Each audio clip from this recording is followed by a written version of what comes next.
Yep, we're live. Yay. Yay. Okay, good. See what I mean? All right. So we are live, and now I've got to find you. I don't even know where you went now. All righty. All right. We are now live, and I've got everything pulled up here, so we should be able to see the comments as we are live. Hi, everybody. Thank you so much for being here. I'm here with Angela Michelle of Angelica Arc Coaching. So those of you guys that are watching live, just go ahead and pop a comment below. Just say, hey, joining live. If you're doing replay, just go ahead and put hashtag replay. But today we're going to be talking about self-sabotage, how to recognize it, how to solve it, how to remedy it, how to get yourself out of it. Thank you so much, Angela Michelle. She was so gracious enough to reach out to me and was like, you know what? I really want to do something and I want to do it on a special day. So tell us why and tell us a little bit about yourself and what you offer at Angelica Arc Coaching. She is just very near and dear to my heart and very special to me. So I feel very lucky that we're collaborating on this talk today. Absolutely. Oh, such an honor. I'm so excited to be here. It's the evening here. I'm in Paris. I am British, but have lived in France for 20 years. So Angelica Arc is my baby. I found this company, and what I do is primarily through energy work, I help people to balance themselves emotionally, mentally, physically, spiritually, and psychologically. And I mix a lot of different modalities. So energy work using Reiki, as well as sacred geometry, energy medicine, light language.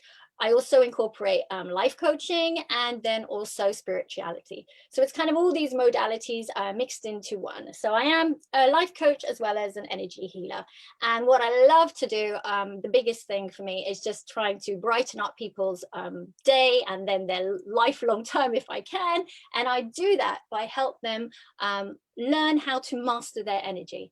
And that's the key. So really, if you like, I'm like a key master. I help them to, get onto new pathways and open doors. So that's about me. But why March 4th?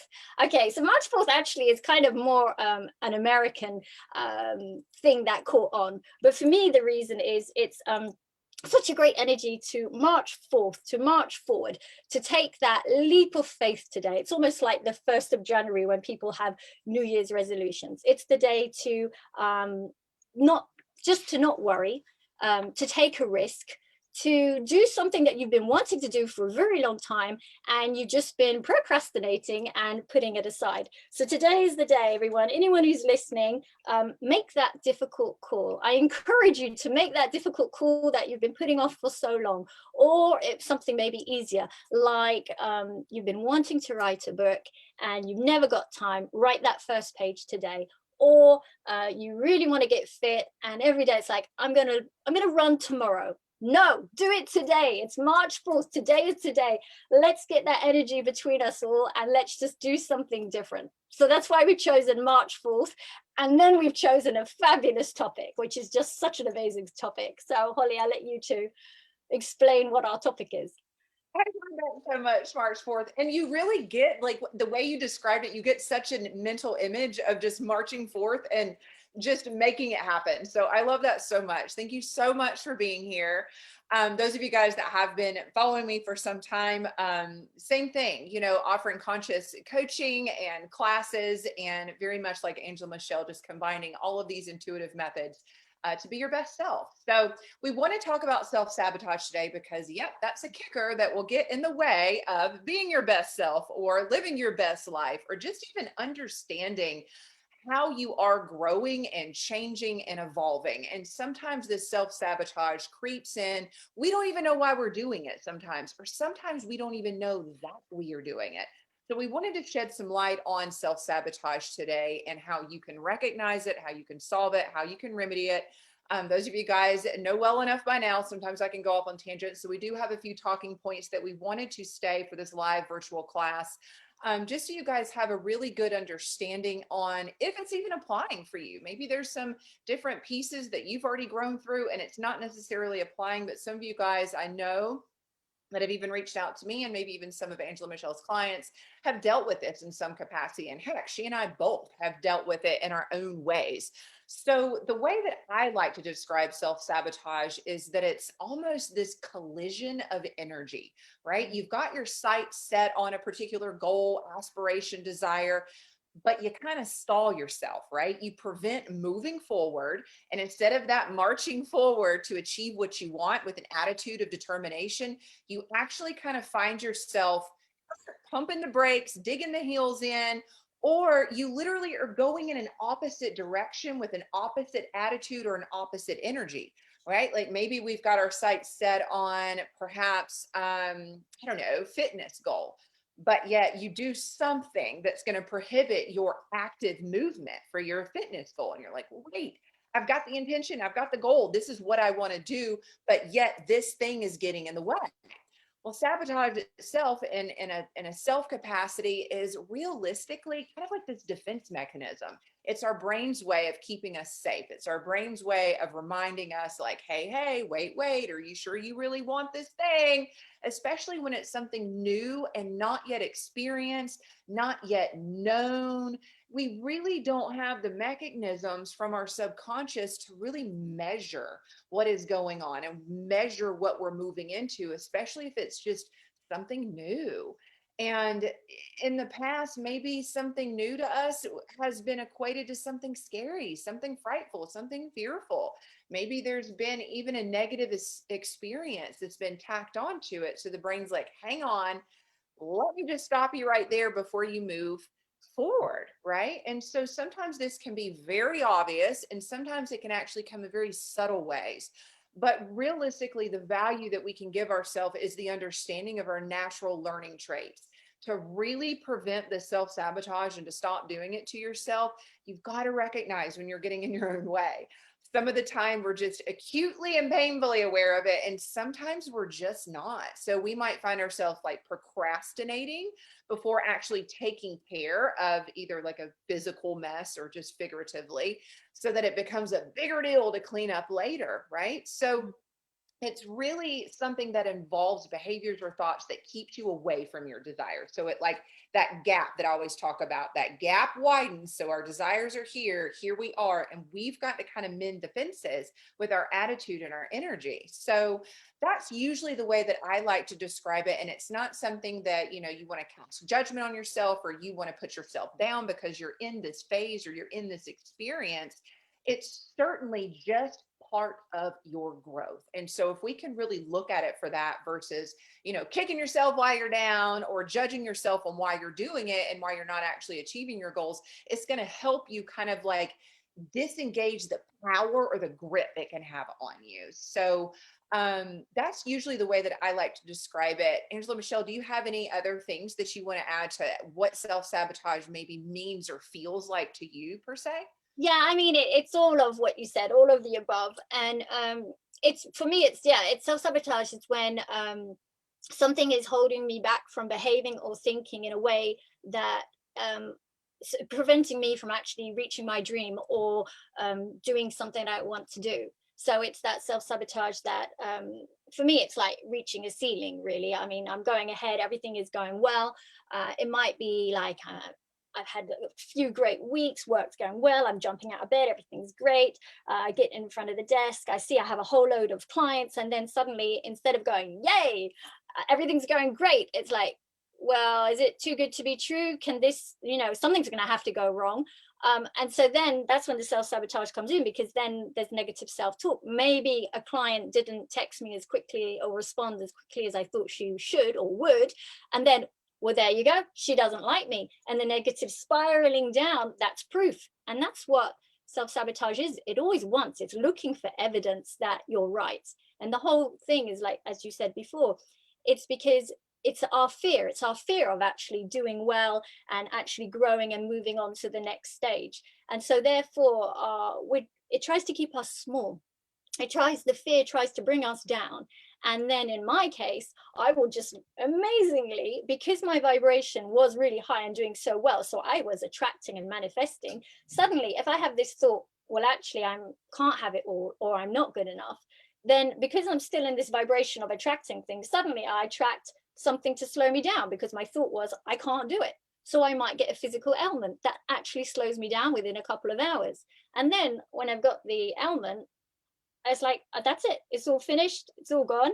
And so now, thank goodness, after years of coaching, I now have different techniques that help me to grab myself, and within, be realistic, within 10 minutes to a couple of hours, I'm back on track, and this is not something that pulls me down. But there are so many examples. It could be you meet the love of your life and it's going really, really, really well, and then all of a sudden after a couple of months you're like, but this is too good to be true. So then you start finding faults with the person when there isn't any faults, but you're just creating something because in your head you're afraid of being I don't know, in America, how you say, but dumped or rejected. And so then you find faults and it's like, well, you'll finish with them or break up with them before they break up with you. Again, it's this self-defense. It's this, you're so afraid of things going right that to keep yourself small, you go back to what you know, which is the old way. So yeah, that's self-sabotage. And it's all to do with that inner critic, and that inner critic and the negative self-talk, or we often call it also monkey mind. That all comes down from, in my opinion, family, culture, programming, and it's ingrained in us, and it's really what we believe deep, deep down. So even if we don't say it, it's what we feel deep inside of ourselves. And that is what actually then, for me, is self-sabotage. That brings us down, and it's all about not being seen and not showing your light. So what we need to do is, break through that ceiling and go further forward. So instead of like holding ourselves back in the darkness when we spiral down, it's to really, okay, we're going back a few steps, but then we go propel ourselves forward into the light. So I don't see self-sabotage as bad per se. It's all growth and it's all learning. I give an example. Just not even 2 weeks ago. So everybody's been through COVID for an entire year, and it's not been easy for everybody. Some people financially it's been fine, other people not so good. And my son, he's was just about to turn 16. He's hardly had any school for a year. They've been doing so much homeschooling, and I felt really, really sorry that he wasn't socializing and actually having a lot of time with friends. So even though money was an issue, and I was like, okay, I'm going to invest this in my son, and I'm going to let him go. So I allowed him to go to the mountains with some friends, and it's actually quite a funny story. I'll try to be to the point, but I was doing this online active meditation with 3,000 people online, and after an hour of meditating online, I actually saw a vision of my son in an accident that was not good, and I straight away was like, okay, I abandoned the live meditation, and I couldn't get through to him, and he wasn't answering calls or anything. And so within a couple of minutes the hospital called me, nothing terrible, he broke his arm. And I was like, oh no, this is not possible. I'd spent all this money for him to have an amazing time. And now look what happened. And I went through the self-sabotage of what if, and why him, and why me, and all these different type of things. And in the end, I had to go through a certain amount of time to actually really it was a few hours to actually say, okay, no, this is happening for us, it's not happening to us. And I say we, I know it's his arm, but I'm very connected to my son, and I had all these aspirations and hopes and dreams for him in this week to have his 16th birthday. But it all came down to different techniques I used, but basically the end result was I realized that there was a symbolism in this. It was a clean break. It wasn't, he writes with his left hand, so it wasn't his left, it was his right arm that he broke. So in a bad situation, it was actually the best option. And the symbolism was, it was a clean break, it's a new beginning. This is taking him forward. Apparently when you break something, it grows back, it mends stronger. This was for me to let go, for me to realize that he is growing up. He went, he was independent, he was in hospital, he grew up. So there was so much to learn from it that I now, even though he's still got a cast on and we're talking another 2 months without sport, I am every day saying this is happening for us and not to us. And there is a reason. So yeah, that was just one example. Sorry for going off. No, I think it's perfect. It's super perfect. Anyway, so yeah, just to lead that on to things happening, you know, for us. I really try, not just with myself, but with clients, family, everybody, is to really use this idea that so often we think, why me and what if? And if we just accept that, it is what it is. And that's it. It is what it is. Now, what are we going to do with that? Are we going to spend a whole week crying about the wasted money, the wasted time? Or are we going to say, okay, let's just, you know, a line in the sand and move forward? And this is how I choose to say now, every time, everything's for me. And I've already had many things since Monday, which I could say, this happened to me. But I won't go into those just today. But how I've got out of it is I've said, no, there's a bigger reason for this. Now, think bigger. What does this mean? And try to find a positive in it. And I do give myself this rule of, if it's a really big issue, like say somebody loses their job, give it 3 days and try to find the positive in it. Maybe the travel, I mean, with COVID, less likely, but maybe the travel journey was just unbearable. Or maybe there is something better out there. Or maybe you've been wanting to change for years and you didn't have the courage, but something will turn up. And I think I can guarantee within 3 days, you will find something, a positive reason why an apparently not so good thing happened. And that's what brings me forward. And then when I get to this stage, the most amazing thing is that you realize that things are not just happening for you, even the things that seem negative at the beginning, but you can actually get them happen through you and by you. By that, I mean, wow, I can actually manifest things. So if things are happening for me so that I can grow, so that a better job can come my way, or so that my son can, I don't know, mature and grow up and find new friends or something somewhere along the line, then I can manifest anything. If I raise that vibration, if I don't stay down in the why me, poor me, and all the problems, then we can start manifesting. Easiest thing, a car parking space. A lot of people, I'm sure who's listening tonight, can do that, can manifest their space. They know they're going to the mall, they know they're going to have a space there. Test that now. But once you're on that vibration, there's so many other things. You could go to bed tonight and say, I'm going to ask my guides, intuition, whatever you want, for $5,000 to appear very soon. I don't give a deadline because that's too, that's mean. But I will say, really soon, I'm going to manifest $5,000. If the sound in your head is just like, yeah, why not? Okay. Then you just set that intention and it's going to come. If there's a voice and it's like, no, then ask the next night until you actually get a meaning of, well, why? You can ask why and see what comes. If on the other hand you ask the question and there's so much noise and what a stupid question, that's just negative self-talk. You're not connected then, so ask later on. But you can manifest, and we can all do it when we believe we can. That's the only difference. It's the belief.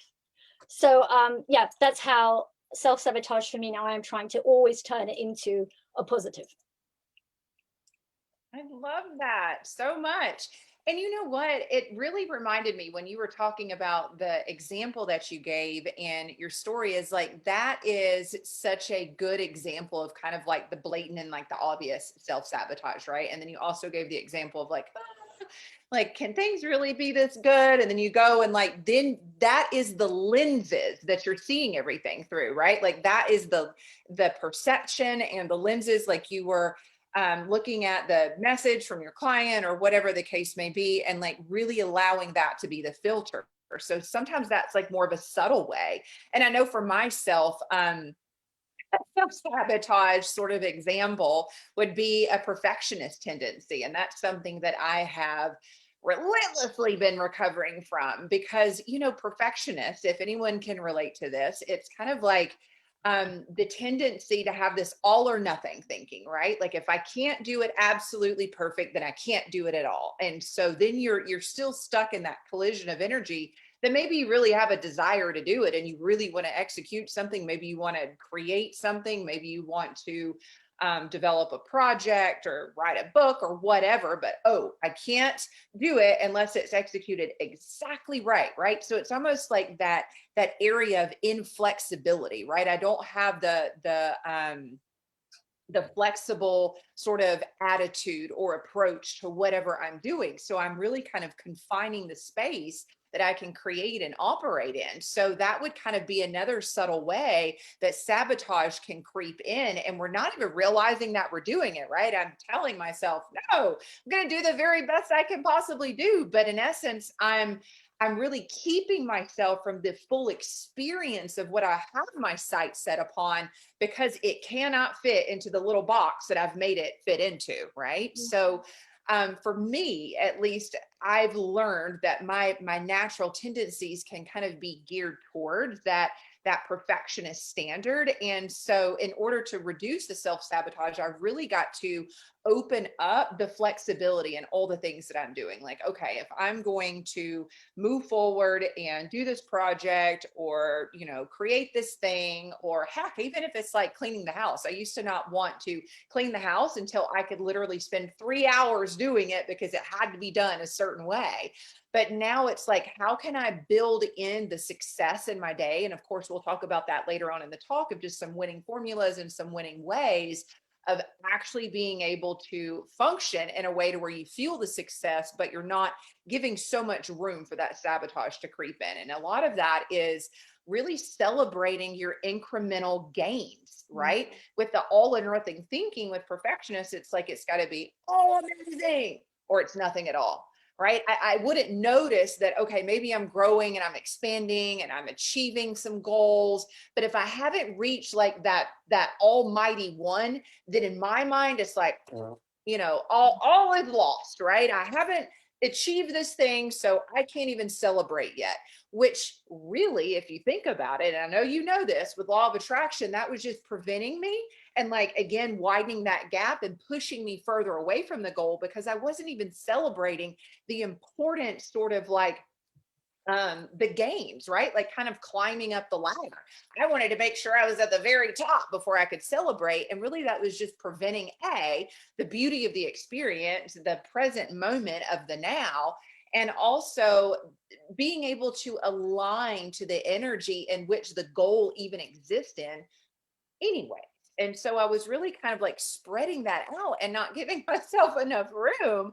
So you can kind of see how it can be insidious, right? Like that energy can sort of like weave itself in to our life if we're not really aware of what we're doing and why we're doing it. And so a lot of times even this energy can come up because it's comparing a past issue or a current issue with a past hurt, right? It could be vice versa. And really, it's just bringing up those old emotional things to be sorted and sifted through and cleared and healed and elevated and all the things. So if I could really trace something back to like, oh yeah, it was that time that I didn't, do the project exactly right, then the teacher looked like at me that I didn't know what I was doing. And that brought about humiliation or embarrassment, or maybe it made me feel really down on myself. And so I've put this picture in my mind that, okay, in order to prevent that hurt, I must do it perfect every time. But that's not necessarily a reality that I want to continue to create and perpetuate in my life. So if I want to be able to kind of break free from those sabotaging confines, I've got to look and see what is the emotional matter here that is asking to be sorted. And so that would kind of be another example. And I love the ones that you used as well. So and those of us that are prone to anxiety, we tend to be very like hyper vigilant, right? We're hyper vigilant of any kind of threat or any kind of like scary matter that's out and about, and we want to really inflate it and make it far bigger than what it is. And so instead of really kind of like embracing some of these things that we essentially fear, or embracing things that are uncertain or unknown, we assign everything to be fearful. We assign everything to be kind of like us against the world versus we get to create our reality, right? So it kind of creates like this separation versus this oneness attitude. And so that was another way for at least me that I would self-sabotage myself with this anxious sort of self-defeating thinking. So I hope this is sort of resonating with some of you guys. I'm seeing some of the comments here. I'm trying to keep up with those. So if you see me looking all around, I've got a few things happening. I've got the comments. I'm looking at Angela Michelle. I've got our video up, and I've also have the notes that I wanted to kind of stay on topic. But yeah, so a lot of people are saying, yeah, the emotional confines. So let us know if you have any questions as we go along, because we want to kind of jump into really understanding what this energy is. How can we really understand self-sabotage for what it actually is? And what can we do to insert some winning formulas that is going to set us up for success versus just falling back into these old patterns? But I think first and foremost, before we jump into some of these examples, is that we've got to ask ourselves, like, how do I want to deal with this, right? We've got to know our thinking. We want to factor it into our judgment. So I used to have to tell myself when I would get into this anxious thinking or this perfectionist thinking is like, all right, my brain is reacting to it like this. Is this the ultimate truth? Is this really all that can be seen here? And I love the example that Angela Michelle gave a moment ago of like, give yourself 3 days. That is a perfect suggestion, because usually when the experience has the charge, right, that energy surge, like the emotional response to whatever it is, like it is so concentrated, it is so dense, it is so heightened, it's like a very huge emotional upheaval that we're in when we maybe are in an unpreferred situation, right? Like we get the news of like son broke his arm, or so and so said something, or oh my gosh, this is happening with the house, or whatever the case may be. It's almost like we get that tunnel vision and that's all that we can see. So we have to just remember to just pull ourselves back and expand our vision and say, what else is also true? What else can be true in this scenario versus just what I'm seeing right here, right now, right? It might elicit some panic inside of us, depending on the particular news that we're being presented with. But is panic all there is? Or can there be more? Can I put myself in a place of choice to see wider and broader than just this? So Angela Michelle, I know that you had an amazing example the other day of how you would sort of address self-sabotage in a way and like really understanding it. And you sort of touched on it here a moment ago, like when we stay in the energy and the emotion of something for too long, it can actually start turning into that stage of victimhood, or then we really kind of perpetuate the energy of that. How can we really shift it around to where I'm creating my life through me? I am empowered. I'm not powerless. How can I start shifting some of this energy around? Well, see, it does come from so many different angles. So, I mean, again, depending on what self-sabotage, but if it's an emotional response and you haven't done a lot of coaching or personal development, then I do think it's important to actually acknowledge the emotion. So if you feel like crying, cry. And if you're really angry, then punch a pillow or whatever you can get. And if you have the time, or if you just actually can't function, then go even further forward and actually watch a sad film, listen to sad music, and acknowledge that emotion, those emotions, and get it out of your body. So I mean, that is the first stage. But for those people that have actually, they already understand that they're reacting like this because when they were little, something happened, or even when they were older, and they actually understand the why, and now they've just got to handle it in the present because they don't want to spiral down, then there are other tools. And so again, it depends, because there's so many reasons to self-sabotage. But again, it depends. But it could be, if you are a bit of in a panic, and then the first thing is just to breathe. And there are so many different ways of breathing. And I won't focus too much on it, but I'll just say, like, there's 4 different ways. There's the meditation that we hear about, where we just slow down and we connect and we breathe. We breathe out, and already, obviously the pace has gone down and I'm more connected now. And you can do square breathing, where you breathe in for 4, hold for 4, out, triangle breathing. You then go on to it. There's a different type of breathing where it's a lot more physical. I love the Wim Hof method of breathing. He's from the Netherlands. He embraces the cold, but also he's very much like breathe in. And the reason to breathe in more and then breathe out just a little bit, And the reason is to breathe in so much more so that we actually are lowering the pH and having a more alkaline body as opposed to acidic. And that actually straight away helps with physical ailments in any case, certainly for myself and my clients. So when we're breathing in more than we're breathing out, that actually also calms us and heals any blockages that are suddenly appearing through stress. You've got the Dalai Lama cherish breathing, where what he does is he tells you to breathe in, and when you breathe in, you just imagine love pouring into you, just like, I don't know if you want to imagine red pink hearts or whatever you do, or pink blossom or whatever, and it's just like, you know, I am so loved. And when you breathe out, you are sending all that love back out to the universe. And whatever resonates with you, choose one type of breathing. And it can also go another stage. You can do a type of active meditation where you're actually making noises, or it actually ends up turning more into like qigong, where you're actually like pushing and this, but you can still kind of chant yourself into a meditation. So that, for me, even if you did 2 minutes, that's the number one thing to get a grip.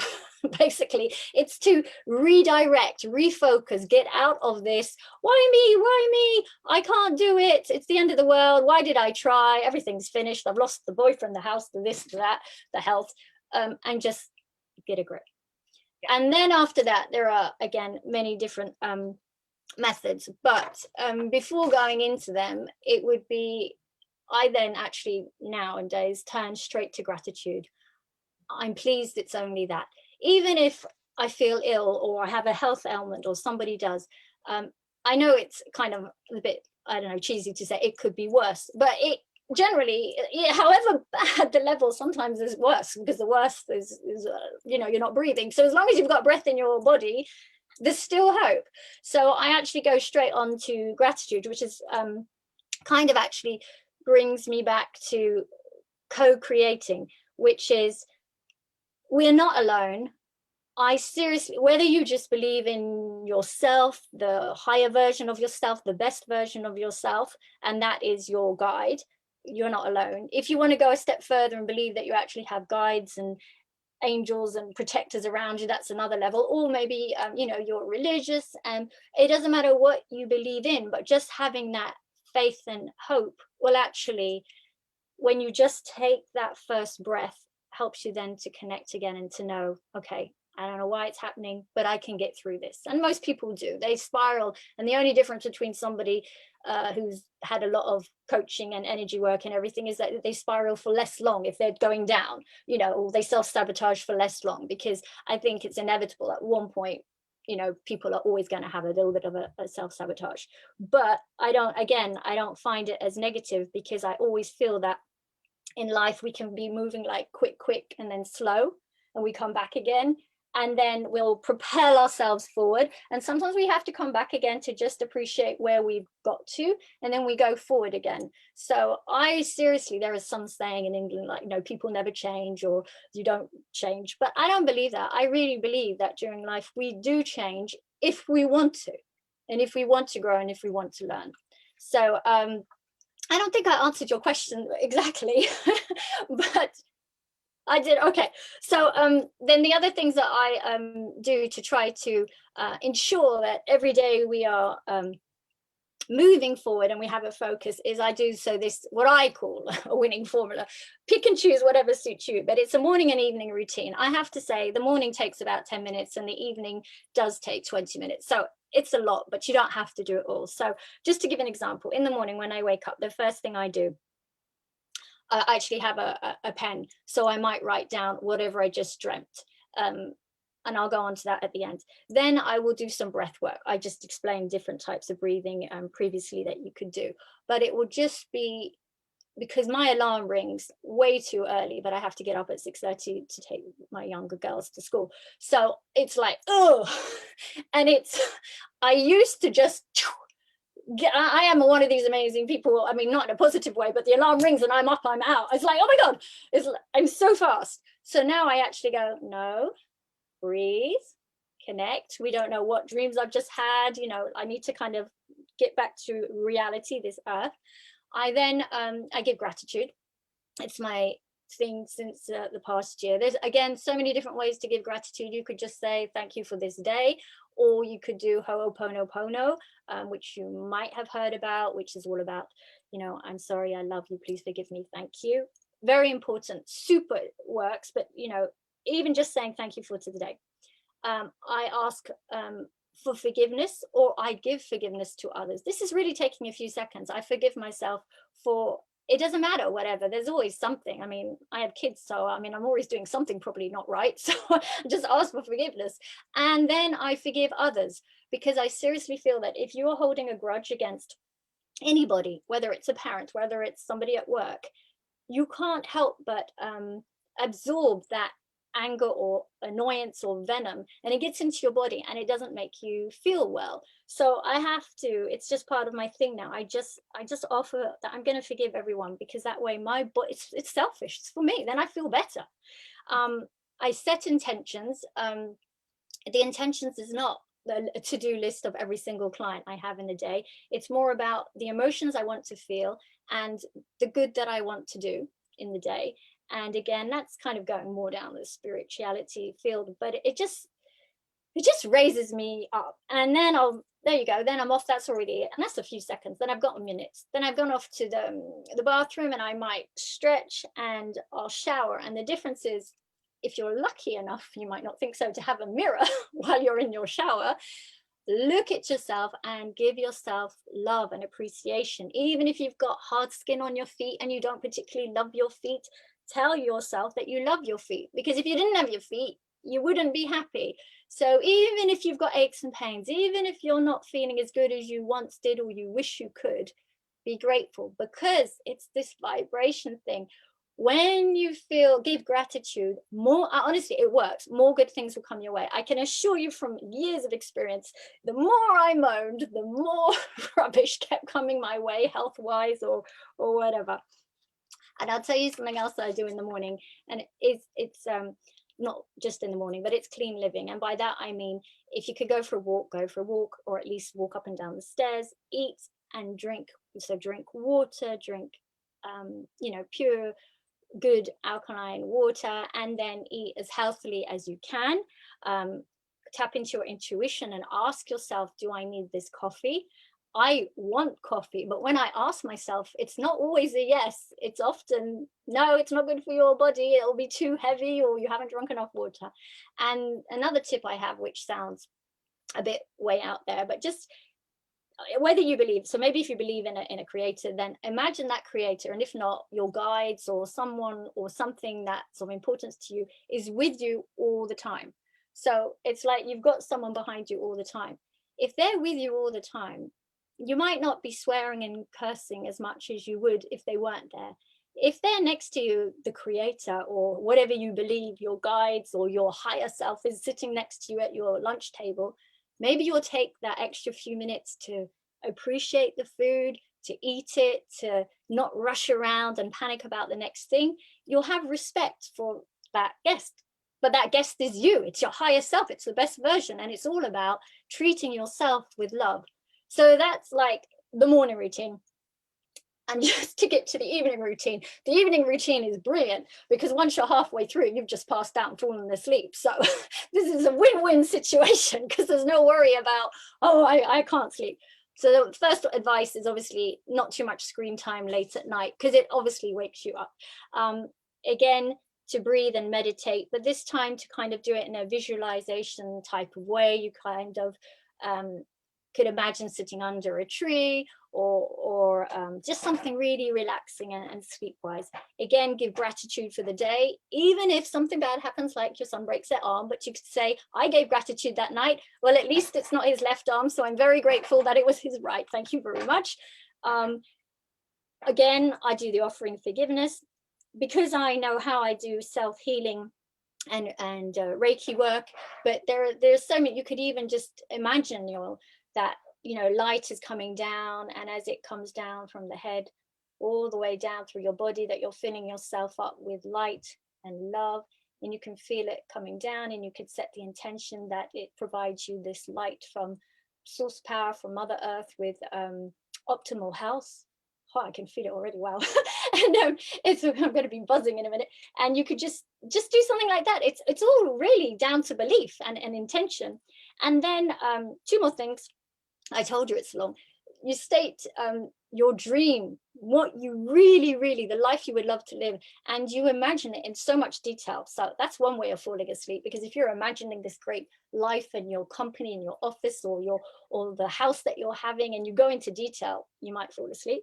And then finally, just as I'm falling asleep, as I've dreamt of my dream life, I do lucid dreaming. So lucid dreaming is just when you're about to fall asleep. You could set the intention that one intention could be that during the lucid dreams, I see what I need to do to improve my health, or I see what steps I need to take to improve my career, or I see what I need to do to resolve the relationship issue with, I don't know, a mother-in-law.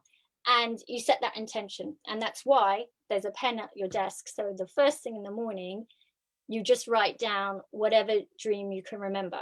And you have to write it down before you get up, because if you get up, you'll have lost the message. Yeah.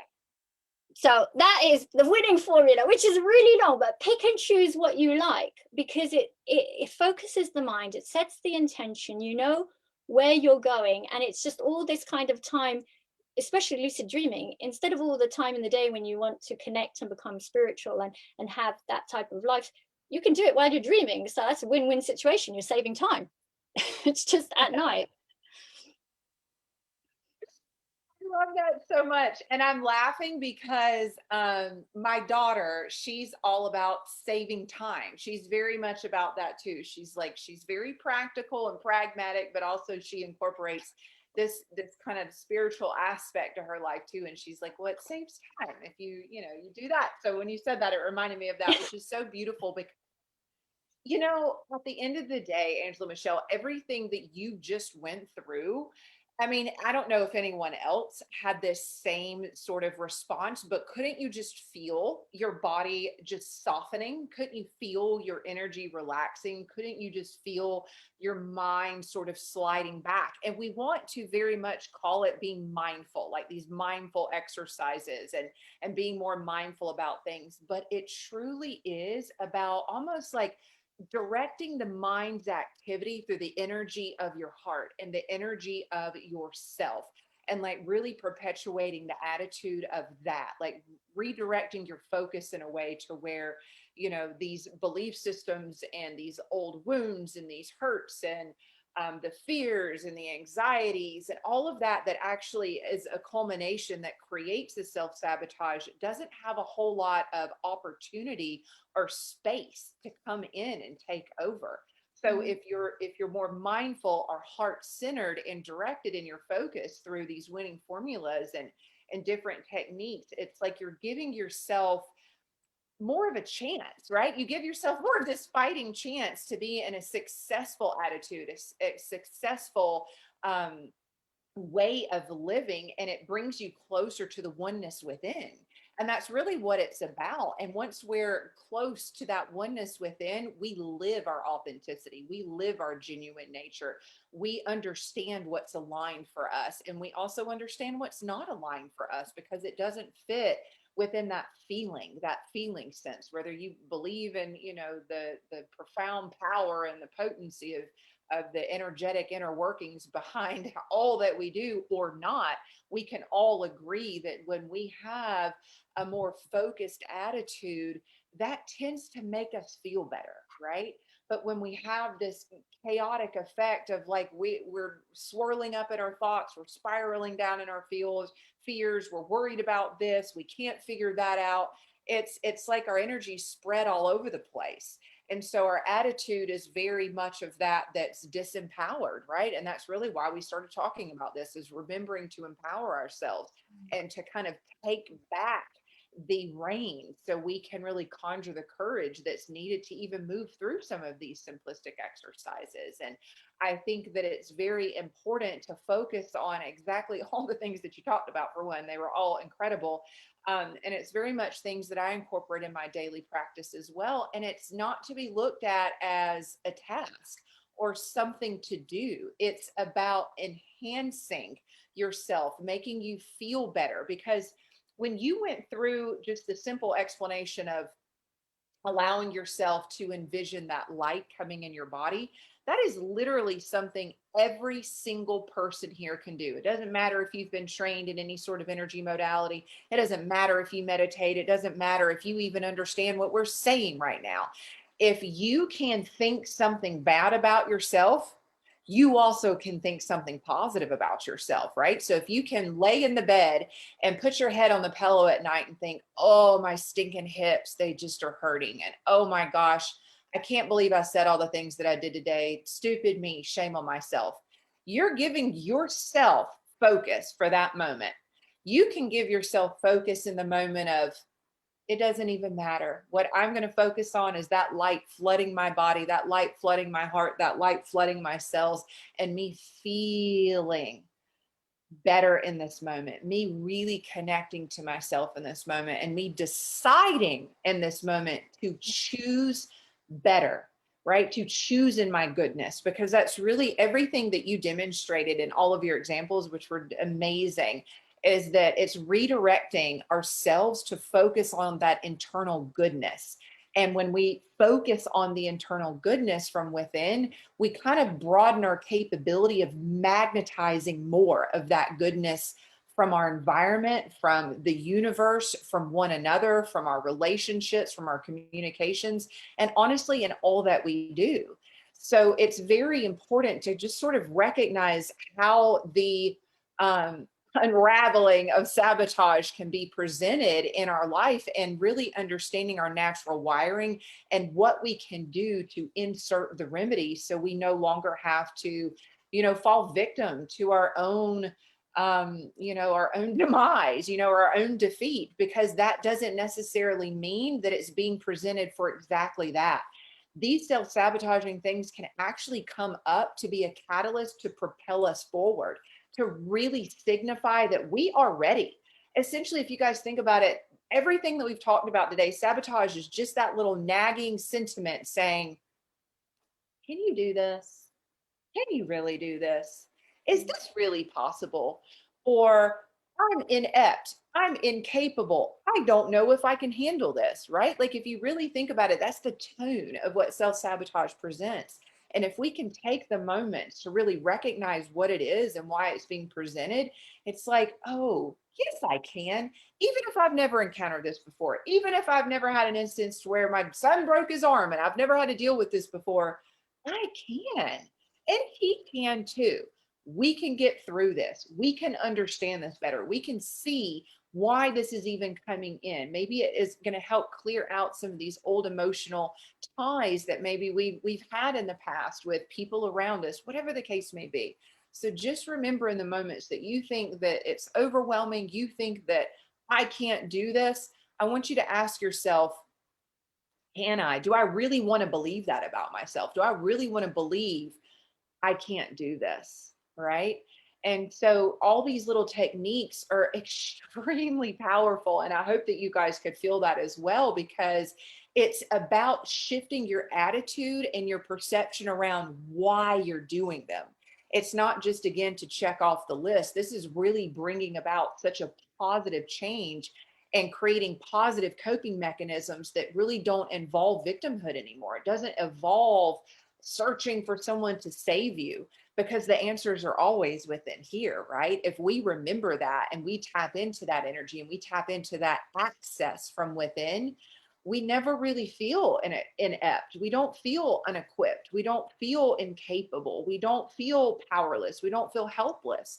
And so, if we can really align to the understanding that these strategies and these winning formulas can bring about a completely new version of us, that we bring more harmony and peace in our life, that's it in itself, right? Like, that gives us that motivation, that gives us that encouragement, and that gives us the inspiration that it doesn't matter if we feel like we don't know enough about all of these things. It doesn't matter if we have no clue how to meditate. It doesn't matter any of those things.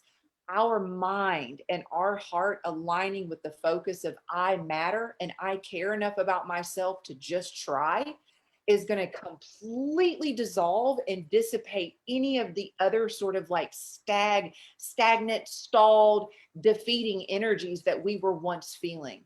And just by focusing on your breath, and I love that you touched on that, Angela Michelle, and like giving those examples, because the breath really is kind of like that gateway. If you think about it, it's that gateway to connect us to that oneness. It's that gateway to connect us to our mind, body, spirit sort of like coherence, right? It really does remind us of the very present moment. We're not thinking about 5 minutes in the future. We're not thinking about 5 minutes ago. Heck, we're not thinking about what happened last year or what's going to happen in the next month.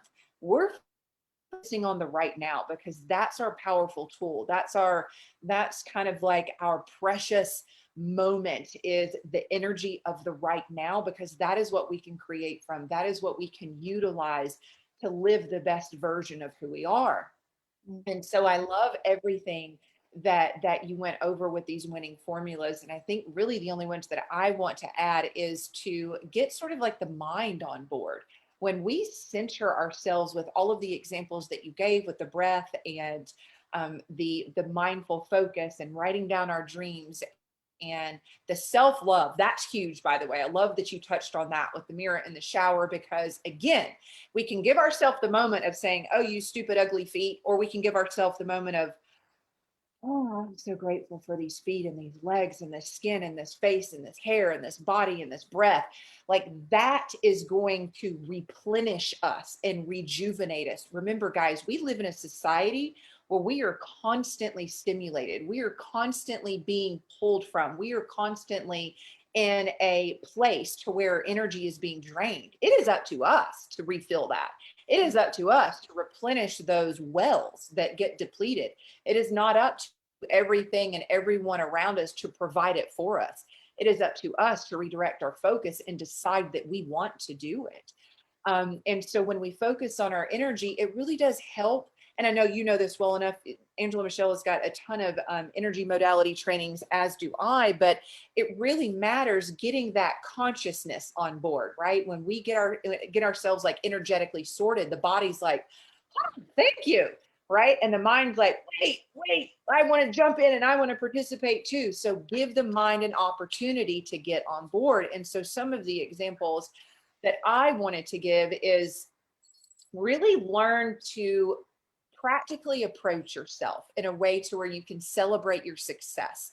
Everything that Angela Michelle talked about as far as like writing in the journal and looking at yourself in the mirror and giving forgiveness to those in your life, celebrate that. Give yourself the opportunity to really feel that internal win, right? Like feel good about what you're doing and how you're applying yourself in your life, and not withhold yourself from that celebration, because that can be an act of self-love in itself. And so what happens is it expands our heart. And when we expand our heart, it allows the mind to sort of settle down, right? You talked about the monkey mind, you talked about that inner critic, but when we expand that heart space, it allows the mind to just sort of like calm down.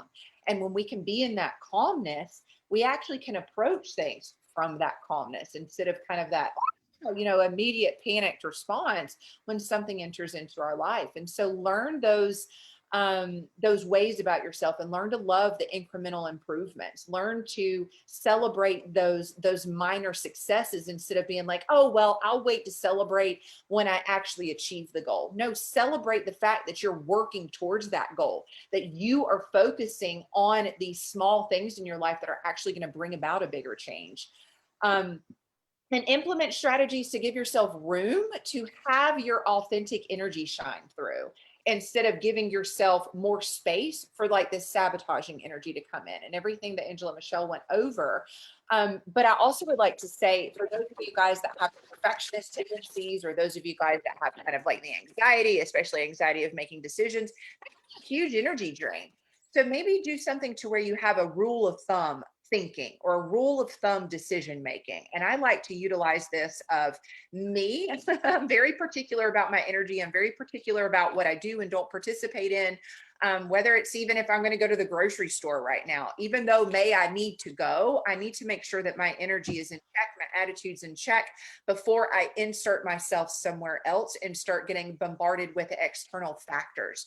So if my rule of thumb thinking is, okay, how am I going to approach this from a self-fulfilled aspect? Is this, if I contribute myself to this particular thing, this particular decision, is there going to be a reciprocation that's going to help expand me? Is it going to be a reciprocation that I can feel more self-love? Can I be in this particular thing to where maybe I even feel a deeper appreciation for the person that I'm involved with? And it doesn't always have to be another person, but just when you make decisions in your life, you don't have to go through and analyze and logically sort every single step.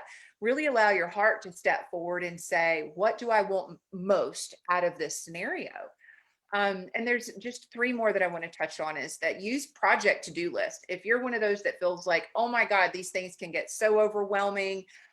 There are things that you may procrastinate on because you're fearing you're not going to execute it properly.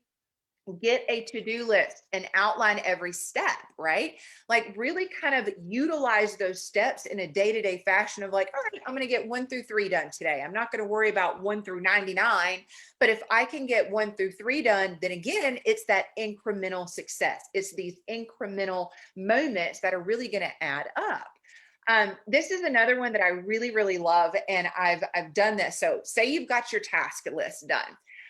Pretend, those of you guys that are perfectionists, those of you guys that are a little bit prone to anxiety and you're like, oh, things can get overwhelming, pretend like you're going to outsource it, right? Pretend like you're going to outsource it and you're going to assign it. So maybe I'm like, okay, pretend like I'm going to give this task to Angela Michelle but she needs to know verbatim and very clear, like what it is that I expect of her, right? Because sometimes we don't even understand what we expect of ourselves.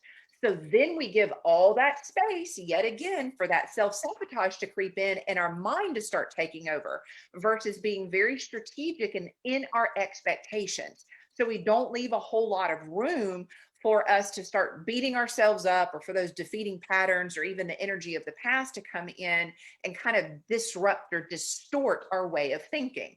So that has actually helped me so many times, because what it does is that it allows you to connect with yourself of like, okay, if I'm going to do this and I want to ask my friend to help me complete this task, like, what do I expect of her? And sometimes the way the mind works is we're like, ooh, that's a lot to expect of somebody else, right? That's like a lot to request. That's a lot of help that I'm wanting in return. So it helps us flip the table back on ourselves and loosen up those expectations of ourselves, right? We give ourselves a little bit more room to be flexible and loving and appreciating of our attributes, of our characteristics, of our talents, of our skills, whatever. And sometimes it helps to do the last things first, right? Sometimes those final steps in any kind of task are essentially easier than the first. And sometimes we wear ourselves out by doing all the things first and like, oh my gosh, I don't have enough energy or focus or time left to do whatever is left. So start kind of like mixing your list around instead of looking at it from a very,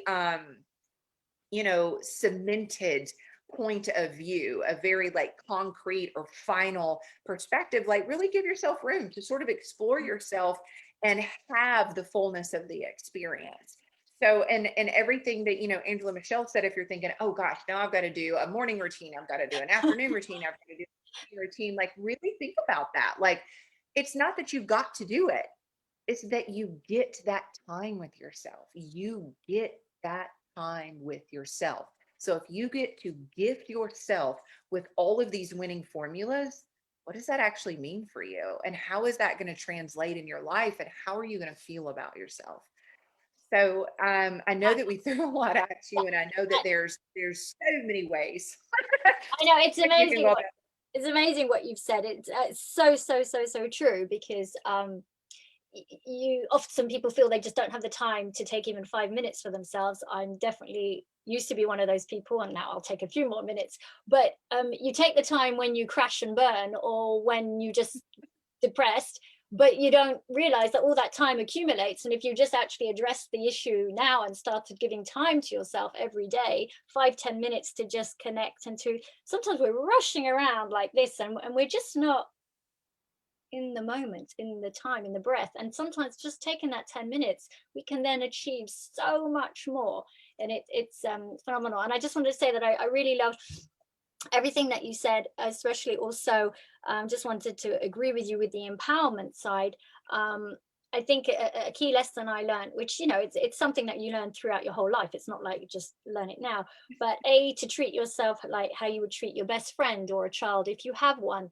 So gently and with forgiveness, and well, you know, things happen. And so, not like, exactly like you said, you know, turn it around. If you gave this job to your friend or someone else, you know, you wouldn't expect so much from them. So just everyone bear that in mind. We are all so hard on ourselves. I don't think there's anybody listening who isn't tough on themselves. It's kind of the nature of being a human.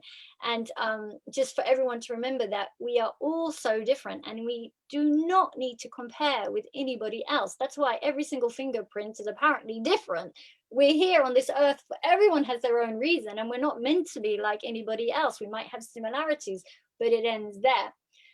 Also, because it just came into my head with the empowerment, I think a big thing today is, well, not today, and I think maybe it's changing, but so many people search for love outside of themselves. And if they met that person, or that, you know, it doesn't matter what partnership, whatever, then they'll be complete. But if we could, and again, it's not, I'm not saying I 100% love myself, but if you could, and if you get closer and closer, then you realize that you don't need anyone else. So anyone else is just a bonus in your life. And again, it's that vibration.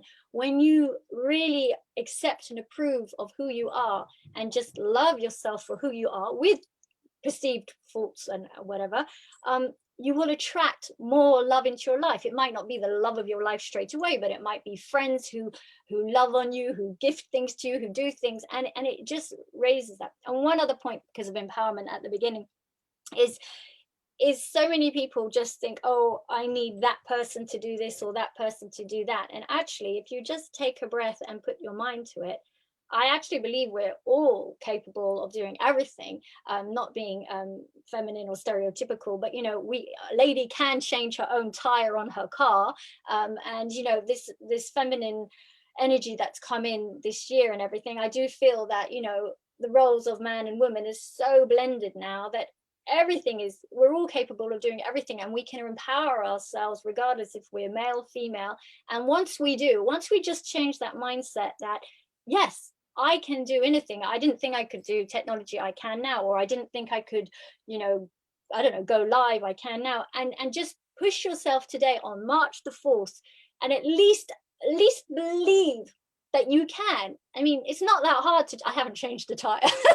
But my husband's tire did break. Another problem, we've had so many, but it doesn't matter because I'm not bothered. It's all happening for us.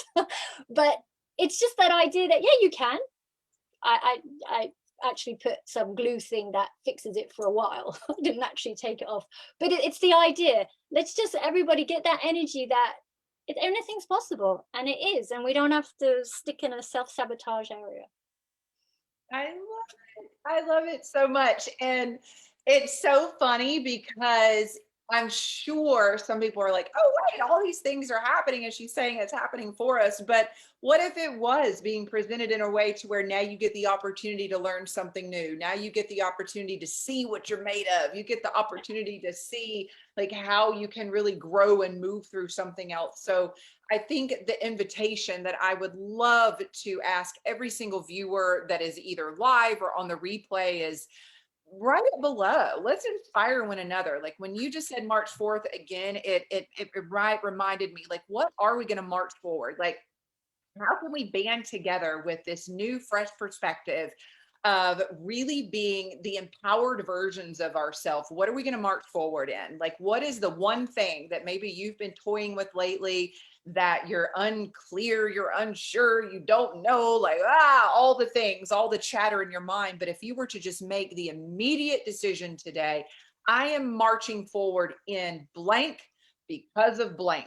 Like, Yeah. I'm going to be marching forward in my courage because I care enough about myself to make it happen, or whatever. Like, I want to hear from you guys. And I know Angela Michelle would really love that as well, because it's so true. When we really decide for ourselves and we share it with one another, that inspiration just like breeds such a beautiful energy that we can kind of borrow, right? We can lend it out, we can borrow it.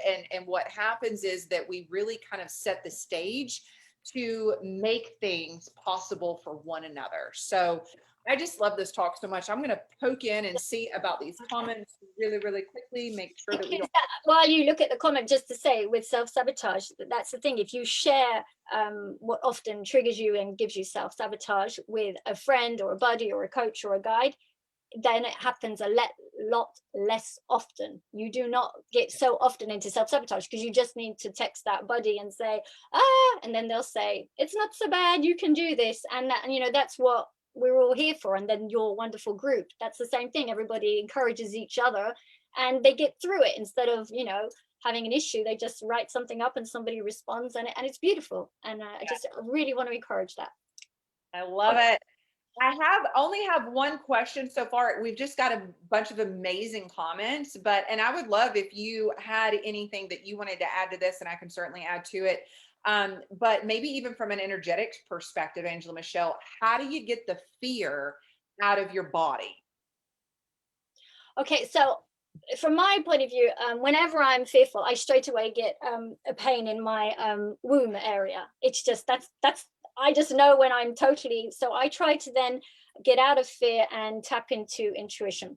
So you've got different things. You've got the logical mind, and then you've got intuition. For me, it will be around here, and then fear is like in the womb area. Everybody has a different area, and so when I'm in fear, I take that breath. I actually, if I'm, you know, if it's not like a flight to freeze or whatever situation, I, even if it's in the middle of the day, I will have one of these Wim Hof methods, cold shower. I will just get naked, freeze my butt off, have to do the makeup again and the whole shebang. But it totally, that's it. I'm now not in fear and I can think. And it's like taking that bird's eye view. I'm now up, I'm looking down, I've got different perspectives on things, and I get out of it. If I don't have the opportunity to take the shower, then aside from breathing, I will take a bit of fresh air. I will just breathe air, and then I will send myself love and light. And I am connected to my different guides, and I have a protector guide called Peter, who's on my right side, and I will ask, you know, please protect me. You could pray, you can meditate, you could ask your best version of yourself, what do I do? But if it's, I mean, is it a fear as in this is an emergency situation, or what's the person say? Or it's just like an overall, and I think what you explained was really, really good. It's almost like the way I'm interpreting it. And Christina, if you're still online and you want more explanation, let us know. But it's almost like, you know, like when you feel very fearful about something and maybe it kind of ties into anxiety, maybe you're worrying about it, or maybe there is just something that kind of pings that fear. Like, how do you really expel it so it doesn't stay kind of latched in? Okay, so to change the energy, so then I will absolutely, even if I'm working on a project and then suddenly I've got this fear that I can't do this, or any fear, I will redirect my attention. So I will open up the window to let air in. I will change the lighting. I will use aromatherapy. I've got one of those steamy things here, and I will change the smell in the room. You can use all different incense or sage or whatever. I've got the music things, chime, singing bells. I've got chimes at the door. It doesn't matter. It's noise, it's smell. I've got to change one of the senses. And then I might shake it out like this, just a simple thing like that. I might do this as in imagining cutting cords. I could do it really slowly, or I could do it fast. And then I'd sit back down and go, okay, I'm back on the job. This fear doesn't exist. Fear is trying to keep me small. In a way, it's good because I know I'm onto a good thing. If I'm fearful, it's because I'm going to go propel forward. This is something trying to hold me back because it's the unknown. Or if it is known and it's linked back to something that happened in the past and you're fearful because it's reminding you of something in the past, then it's an emotional thing. So as well as using energy, then you need to talk it through, because then there's an emotional attachment, and that's then life coaching a little bit. Yeah, I couldn't agree more. And I love that because I was actually thinking, and this is usually the way I like to describe it too, fear is kind of like it like monopolizes all of your senses at once. So it's so cool that you just went through different, sensory mechanisms to really kind of like stop it from growing, right? And then you can kind of shift your focus in a way to where you're inviting in a different energy, you're inviting in a different kind of like emotion based upon whatever your sensory receiving at the moment. Like for me, fear is kind of like tied in with anxiety. Like I'll feel like a punch in my gut, or I'll feel a sharpness in my chest, or maybe even my breathing gets a little bit different. I might start noticing my thoughts are a little crazy.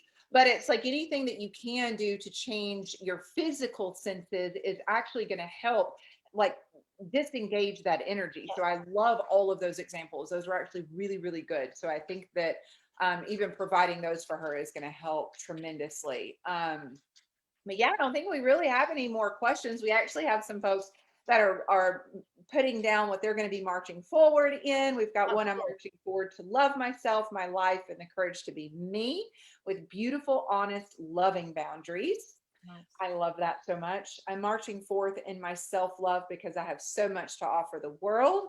I'm marching forth in my full power to make a difference in the world. So, this is Right. just good stuff, guys. I hope you all have enjoyed this. Of course, this is an extraordinarily broad topic that could go on, probably for an entire class in itself. But we wanted to offer something for you guys to where you do have some sort of takeaways. You've got a generalized understanding of what self-sabotage is and how it can be presented in a way to where you can, like Angela Michelle said earlier, and I freaking loved it, so I'm going to use it again, where you can get a grip, right? You can get a grip and you can continue to march forward. Is there anything else you want to add before we conclude the class for today, Angela Michelle? No, I think we said it all. I just think, yeah, use all of the techniques, and yeah, everything is possible. And it's just you've just got to believe that everything's possible, that you can get out of self-sabotage, and you will do it quicker and quicker. It's all about belief. It really is. And even programming, cultural, everything, all these programming, it's just a story, really. So let's change the story. Let's rewrite it. Rewrite everything that keeps self-sabotaging. Let's rewrite it in a positive way. Move forward. It's all good. Even when it seems bad, it's all good. Well, in the spirit of March 4th, we are all going to march forward as we conclude this meeting today. And I hope you guys have enjoyed. Also, we would really love if you would comment below if there's any other future topics that you would like Angela, Michelle, and myself to discuss and to dive into. We love collaborating. We love to, share our perspectives in a way that it's, serving the greater good. So if there's anything you want to see us talk about, touch on, whatever, we would love to hear from you guys. So Yeah. thanks for joining in. Thanks for stopping by to catch the replay, and we will catch you guys next time. Thank you. And thank you, Holly Wynn, for this opportunity to be with you, to be with your guests. And I'm such a privilege to be there. And I really hope that we manage together to like brighten up somebody's day, if not more. So have a great day. Have a great evening, anyone from Europe. And let's march forth. Love you all. Thank you. Thank you, Holly Wynn. Thank you so much. Catch you next time.